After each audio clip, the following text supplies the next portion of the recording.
Hi friends, అందరికీ నమస్కారం. Welcome back to my channel అండి. ఈ వీడియోలో ఇప్పుడే అందిన వార్త అండి. రాష్ట్రంలో మళ్ళీ ఎన్నికల సంఘం కీలక ప్రకటన అయితే జారీ. పూర్తి వివరాలు అయితే తెలుసుకుందాము. వీడియోని ఎక్కడే కానీ స్కిప్ చేయకుండా చివరి దాకా చూడడానికి ప్రయత్నించండి. అప్పుడే ఇన్ఫర్మేషన్ అర్థమవుతుంది. వీడియోకి ఒక లైక్ కొట్టండి ఫ్రెండ్స్. ఇక వీడియోలోకి అయితే వెళ్ళిపోదాము.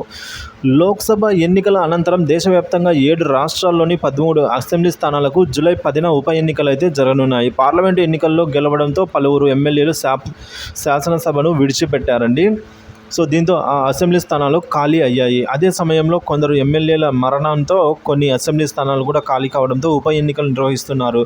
జూలై 10న బీహార్లో 1, బెంగాల్లో 4 స్థానాలు, తమిళనాడులో 1 స్థానము, మధ్యప్రదేశ్లో 1 స్థానం, ఉత్తరాఖండ్లో 2 స్థానాలు, పంజాబ్లో 1 స్థానము, హిమాచల్ ప్రదేశ్లో 3 స్థానాలకు అయితే పోలింగ్ జరగనుందండి. ఈ స్థానాలకు ఉప ఎన్నికల నోటిఫికేషన్ జూన్ 14న అయితే విడుదల అయ్యింది. తెలిసిందే ఈ విషయము. సో అన్ని ప్రక్రియల తర్వాత జూలై 10న అయితే పోలింగ్ నిర్వహించనుండగా 13వ తేదీ ఎన్నికల ఫలితాలు అయితే వెలువడనున్నాయి ఫ్రెండ్స్.